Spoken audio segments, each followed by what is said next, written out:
Hey guys, Austin here.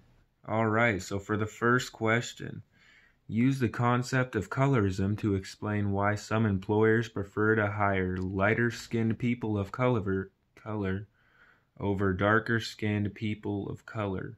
How might these hiring preferences contribute to skin color stratification in the labor market? Employers may want to hire lighter skinned people of color over darker skinned people of color because they might be more comfortable around lighter skinned people because of stereotypes.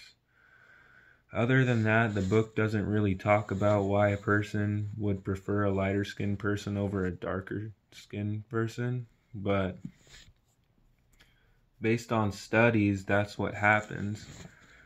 And because of these preferences, skin color stratification can occur because the darker people wouldn't have gotten a job and the lighter skinned people would have got the job and they'd be making the money. Alright, question number 2. Indian advertisements that promote skin whitening creams are excellent windows on colorism. How do these advertisements illustrate the relationship between colorism and gender? Well, these ads advertising skin whitening cream usually aren't for men, and studies show that men don't really care for their skin color like the women do.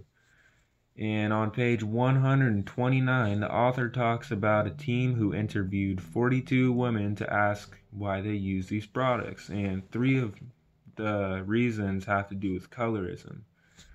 One of them was they wanted to be more white.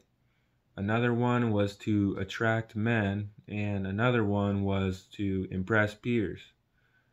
And so, yeah, the author really doesn't talk much about men whitening their skin, so it seems more popular with the woman. Provide at least 3 examples of colorism in your local community and explain why or how the author would explain and make sense of these examples using the text to support your answer. Well, I come from a small town which has about 2,000 people, and I would say 95% of the people living there are white. So I literally have no examples of colorism. The people who are different races and darker didn't use skin whitening cream or anything like that. They weren't really treated any differently than everyone else, so I don't have any examples.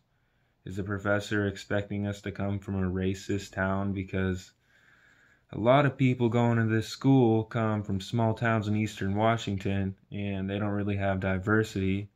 I also haven't seen any examples of colorism on campus, so I'm not really sure what to say.